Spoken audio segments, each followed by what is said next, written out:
I think sometimes the CDC, is their own worst enemy. And they came out with this data thinking it would be, praised by the medical community, others, because they lowered it from 10 days to 5 days. But I think they have to just stick to 100% the science. Well, as the CDC drops its quarantine guidance from 10 days to 5 days, some Phoenix doctors say they're seeing more kids test positive. And they blame Omicron. Brittany Thomason spoke with them about what parents need to know as children head back to school.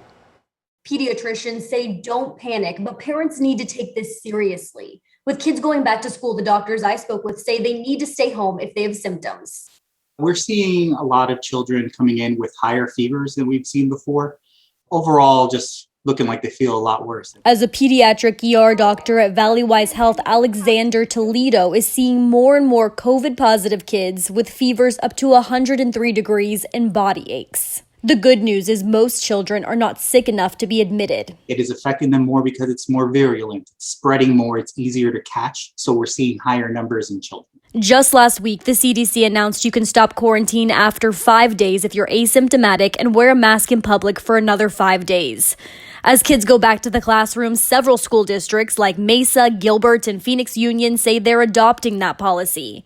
But Phoenix ER Dr. Frank Lavecchio says you can be contagious up to 21 days. The science behind going to 5 days is really not supported yet by many publications.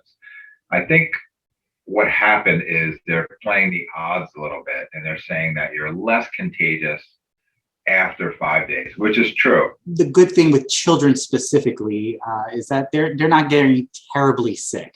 The concerns that people have about you still spreading the virus do exist.